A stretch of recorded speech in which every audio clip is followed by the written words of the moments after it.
우리의 운명을 어떻게 하면 바꿔볼 수 있을까? 만약에 외부로부터 나의 운명을 바꿀 수 있는 조건이 있다면 그것은 무엇일까? 그리고 그것을 위해서 나는 어떤 일을 해야 할까? 하는 질문은 오고 오는 세대가 가지고 있었던 큰 질문 중에 하나였다고 생각이 듭니다. 인간의 나약함과 그리고 어쩔 수 없는 현실에 대한 인간 현실을 반영한 그러한 모습이라고 할 수 있을 것입니다. 민족의 명절인 정월 초하루 설을 우리가 보내고 있죠. 설날은 전통적으로 가족들이 함께 모여서 제사를 드리는 일을 해왔습니다. 우리 그리스도인들, 기독교인들은 이 부분에 있어서는 조금 불편함이 있어 왔습니다. 설날에 제사를 함께 드리는 모습은 우리 민족의 고유한 풍속처럼 오랫동안 내려왔습니다. 그런데 기독교가 이 땅에 들어온 다음에 그것에 조금의 문제가 생겼습니다. 가톨릭 교인들은 처음에는 이러한 제사를 반대하다가 많은 사람들이 희생을 당하고 순교를 하였습니다. 그리고 마침내 나중에는 조상제사를 받아들였습니다. 이제는 한국 전통 문화와 함께 그들은 제사를 드리고 있습니다. 하지만 여전히 우리 개신교인들, 기독교인들은 여전히 제사를 반대하고 있습니다.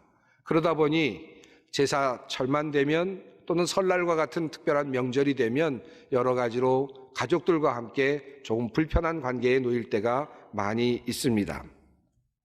어떤 분의 글이 있었는데 이 분은 다른 종교를 표방하는 그런 분으로서 기독교를 비하하는 그런 글을 쓰는 분이었습니다. 그런데 그 내용 속에 기독교를 비하하면서 조상제사와 관련된 부분을 이렇게 적고 있습니다. 천지 도덕을 말살하는 극단은 현재 서방 사람들에게서 비롯된 것이다. 저들은 다만 아버지만 찾고 어머니의 은혜를 모르며 망령된 사탄의 말을 하고 있음이라. 세상에 어찌 하늘은 있는데 땅은 없고 아버지만 있고 어머니가 없는 이치가 있겠는가? 서양 사람들은 하늘 아버지만 높이면서 땅의 어머니는 몰라 하니 장래 인류가 모두 금수로 돌아갈 징조로라. 조상에게 제사도 지내주지 않으며 마귀라고 칭하는 지경에까지 이르렀으니 이들을 어찌 인간이라 할 수 있으리요. 기독교를 향해서 이렇게 날카롭게 그리고 비판적으로 비판을 하고 있는 모습을 발견할 수 있었습니다. 서구의 종교가 조상을 마귀라고 한다라고 그렇게 말하면서 이런 사람들을 어찌 인간이라 할 수 있겠는가 하는 그런 이야기까지 하고 있는 것을 볼 수 있었습니다. 그러나 이러한 일반적인 세상 사람들의 생각은 기독교를 제대로 이해하지 못한 것임이 분명합니다. 기독교가 조상들을 마귀라고 하거나 사탄이라고 말하지 않습니다. 조상들을 폄하하거나 그들을 적대하거나 사랑하지 않는 것이 아닙니다. 기독교는 성경으로부터 부모를 공경할 것을 끊임없이 가르쳐 왔고 조상들에 대해서도 좋은 태도를 견지해 왔습니다. 그러나 그럼에도 불구하고 기독교가 조상의 제사라고 하는 민족의 고유한 행위를 절제해오고 그리고 거절해 온 이유가 있습니다. 조상 제사가 가지고 있는 몇 가지 전제에 대해서 기독교인들은 받아들일 수가 없었던 것입니다. 우선 제사의식의 배후에 있는 의식은 이러한 것입니다. 어떤 글에서 제가 한번 인용해 보았습니다. 조상과 자손, 남편과 아내 등의 천륜의 관계는 죽음과 동시에 완전히 끊어지는 것이 아닙니다. 천륜의 관계는 죽은 다음 신령이 되어서도 계속된다. 후손이 조상님을 잘 모시는 만큼 조상님들도 천상에서 늘 자손들을 보살피고 자손들을 위해 기도하신다. 아마 여러분 한 번쯤은 들어보셨을 만한 그런 내용입니다. 제사와 관련해서 흔히 들어왔던 내용이죠. 우선 조상과 그리고 자손의 천륜의 관계는 죽어서도 이어진다라고 하는 그들의 주장, 또 우리 전통적인 생각은 물론 기독교인들에게도 같은 의미로 다가오고 있습니다. 이것을 기독교인들이 거절하거나 무시하지 않습니다. 우리는 성경을 통해서 이름들을 많이 알고 있죠. 아브라함, 이삭, 야곱. 아브라함이 죽은 다음에 이삭이, 그리고 이삭이 죽은 다음에 야곱이 끊임없이 이어졌습니다. 그 천륜의 관계는, 그와 같은 관계는 죽은 다음에도 끊어지지는 않았습니다. 성경은 그 사실을 우리들에게 분명하게 말해주고 있습니다. 그러므로 전통적인 생각들, 전통적인 사고가 우리들에게 주었던 것들 중에 일부는 받아들일 수도 있는 것들입니다. 그러나 다음에 한 가지 내용에 대해서는 우리 기독교인들이 받아들이기가 어렵습니다. 조상을 잘 모시면 조상님들도 천상에서 자손들을 잘 돌보신다라고 하는 그런 내용입니다. 물론 조상님이 하늘나라에 계신다면 하나님께 기도하실 수도 있을 것이고 하나님과 대화를 나누실 수 있다면 마땅히 자녀들과 그리고 자손들을 위해서 아마 적어도 중보적인 입장에서 이야기를 해 주실 수 있겠지요. 그것은 아마도 인지상정의 일일 것입니다. 그런데 조상님을 잘 모시는 만큼 그러한 조건 아래서 우리가 복을 받을 수 있다라고 말한다면 그것은 우리가 받아들이기가 어렵습니다. 전통적으로 유교권에 있는 우리 민족은 조상님을 잘 모시면 조상의 음덕을 입어서 자손들이 잘 된다는 그런 생각을 해왔습니다. 음덕을 입는 방법으로 몇 가지가 있었던 것 같습니다. 묘자리를 잘 쓴다든지 또는 제사를 잘 드린다든지 하는 그런 것들입니다. 기독교인들은 바로 이와 같은 생각을 받아들이기가 어려웠습니다. 조상의 음덕으로 우리가 잘 된다고 하는 것, 이것을 받아들이기가 어려운 것입니다. 그리고 그 음덕을 우리가 무엇을 함으로써 얻어낼 수 있다고 하는 것을 받아들이기가 어려웠습니다. 예를 들어서 묘자리를 잘 쓰면 우리가 복을 받을 수 있다든지 제사를 잘 드림으로써 우리에게 복이 주어질 수 있다는 그와 같은 주장들을 받아들이기가 어려웠던 것입니다. 그것은 조상님을 무시하거나 또는 조상님을 마귀나 사탄으로 생각해서가 아닙니다. 복이 어디에서부터 오는가? 누구로부터 복이 나오는가? 우리의 행복과 축복이 누구를 통해서 전달되는가 하는 것에 대한 다른 생각이었습니다. 어떤 방법을 통해서 우리에게 축복이 주어지는가 하는 물음에 대한 다른 대답이었습니다.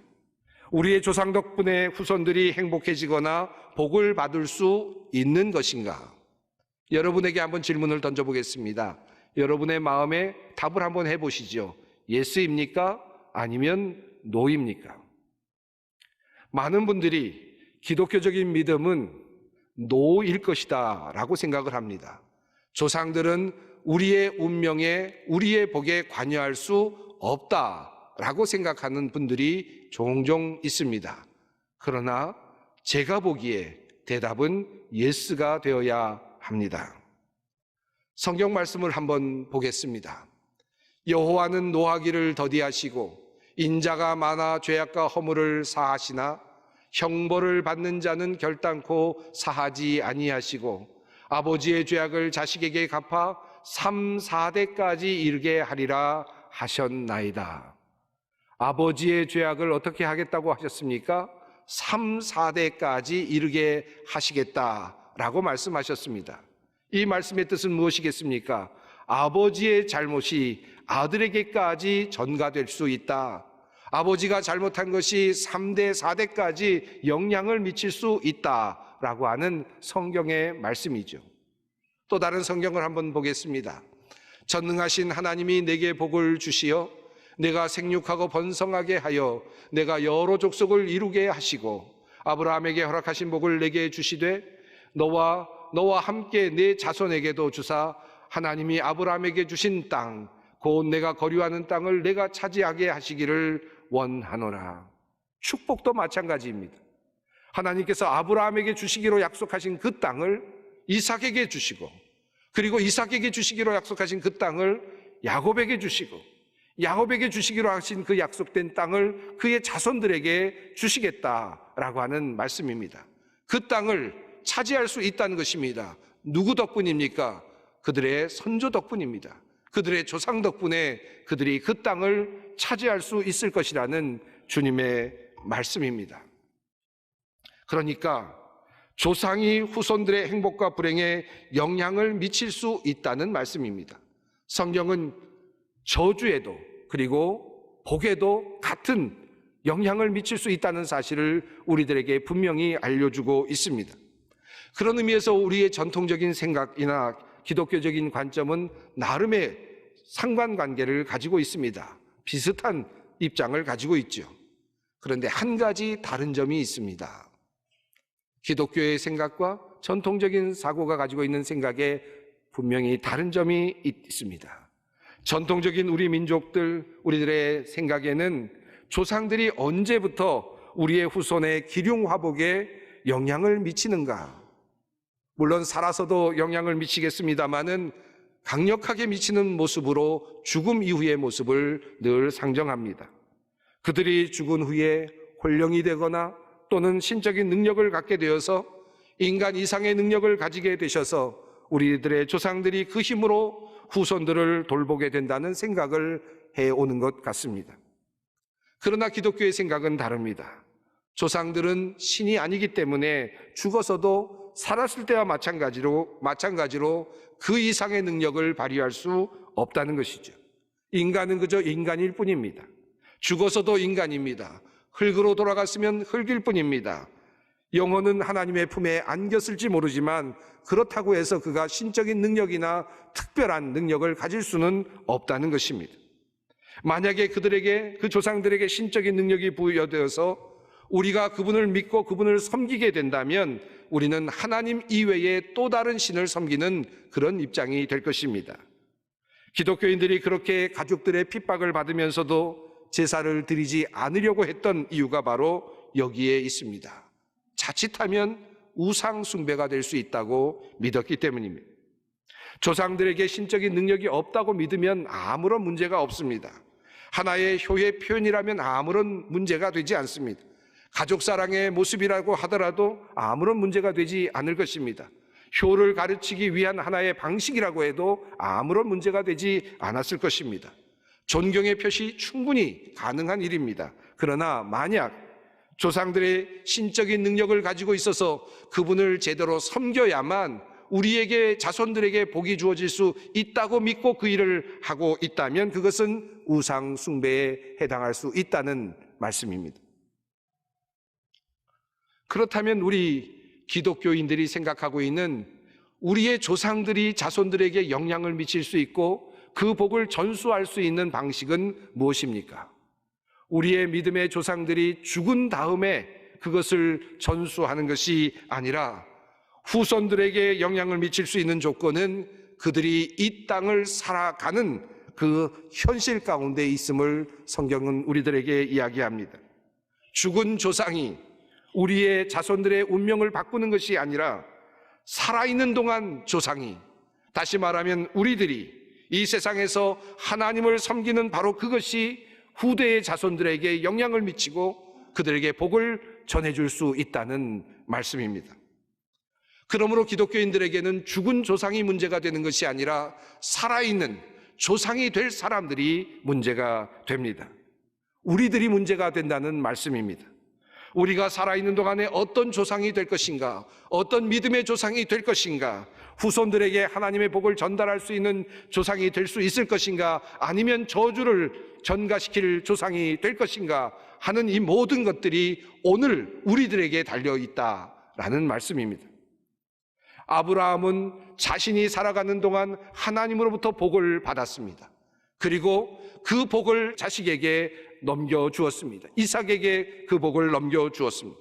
이삭은 그가 사는 동안 하나님으로부터 복을 누렸습니다.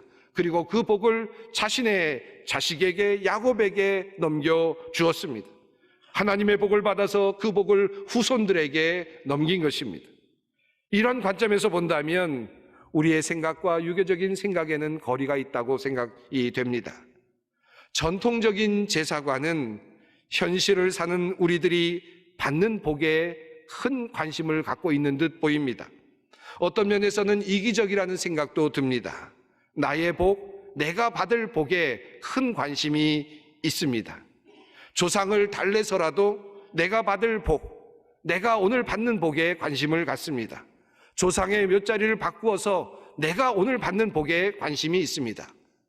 태어나서 자라는 동안에도 부모로부터 많은 신세를 졌는데 부모님이 돌아가신 다음에도 부모님으로부터 신세를 지려고 하는 그와 같은 태도가 혹시 우리들의 전통적인 문화 속에 있는 것은 아닌가 하는 그런 생각도 해보게 됩니다. 그러나 기독교의 생각은 다릅니다.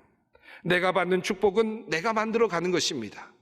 나는 하나님과 동행하며 그리고 하나님과 사귐을 가져가며 하나님으로부터 복을 누리게 됩니다.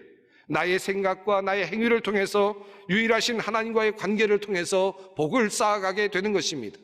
그리고 그 쌓여진 복은 나의 자손들에게 또 자손들에게 넘겨지고 이어질 수 있게 됩니다. 이것이 바로 성경이 말하고 있는 복의 개념입니다.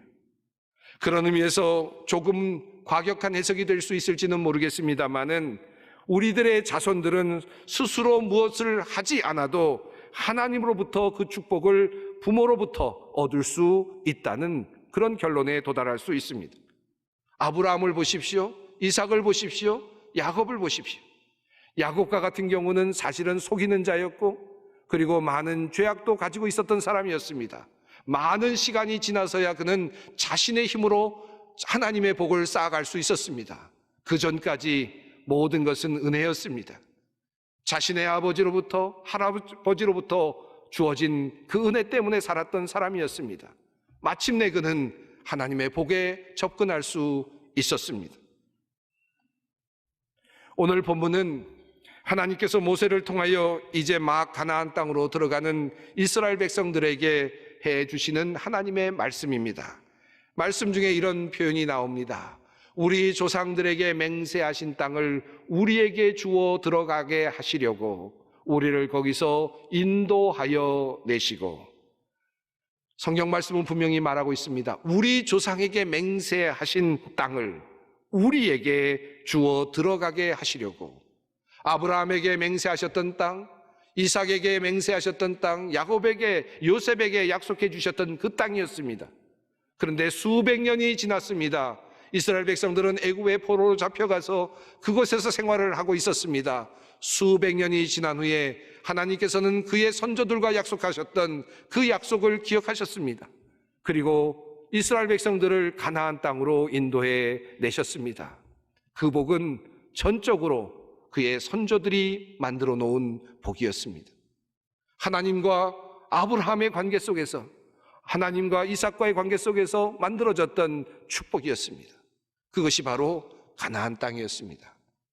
그리고 가나안 땅으로 들어가는 그들을 향하여서 하나님께서는 이렇게 권면하고 계십니다. 이제 너희가 이 땅에서 너희들의 자손들에게 복을 나누어 주기를 원하는가? 너희들이 복의 근원이 되기를 원하는가? 지금까지 아브라함으로부터 복을 받아 누렸다면 이제 이 땅에서부터는 너희가 이제 복의 근원이 되어야 한다는 사실을 알려주고 계십니다. 자손들에게 복이 되기 위하여, 복의 근원이 되기 위하여 그들이 무엇을 해야 할 것인가를 성경은 그들에게 알려주고 있습니다. 그것은 바로 하나님의 명령과 규례를 지키라는 것입니다. 그러면 너희들이 그곳에서 오래 살 것이며 자손들이 그곳에서 번영하게 될 것이라는 사실을 성경은 우리들에게 증언하고 있습니다. 이것이 바로 우리가 자손들에게 복을 나누어 줄 수 있는 방식입니다. 그래서 우리들의 신앙의 선배들은 제사의 자리에서 그것을 거부하고 가족들의 멸시를 받으면서도 제사를 드리지 않았습니다. 조상들을 달래서 복을 얻는 것이 아니라 내가 하나님 앞에서 올바른 삶을 살고 하나님을 높여드려야만 내가 잘 살게 될 것이고 또한 동시에 우리의 자손들도 잘 살게 될 것임을 믿었기 때문입니다. 그들이 자손들의 행복을 보다 진정으로 원했기 때문에 그들이 그렇게 했던 것입니다. 사랑하는 성도 여러분, 아마 여러분 중에는 여러분의 부모님들의 그 믿음 때문에 여기까지 오신 분들이 꽤 많이 계실 것입니다. 그것을 증명해 드릴 방법은 별로 없습니다. 그러나 여러분 스스로가 그것을 아시는 분들이 꽤 계실 것입니다. 내가 어쩌다 여기까지 왔나? 내가 어쩌다가 여기까지 이르게 되었는가? 이 많은 축복이 어디서부터 왔는가? 나로부터 왔는가? 아니면 우리의 신앙의 선조들 때문에 왔는가? 아마 이러한 질문 앞에서 나의 선조들이, 믿음의 우리들의 선조들이 나를 위해 기도했고 우리들의 후손들을 위해 기도했던 그 기도 때문에 내가 여기에 있구나 하는 그와 같은 고백을 하시는 분들이 아마 있으실 것입니다. 여러분이 만약에 그것이 인정되신다면 이제 여러분이 하셔야 할 일이 있습니다. 여러분 스스로가 믿음의 조상이 되는 것입니다.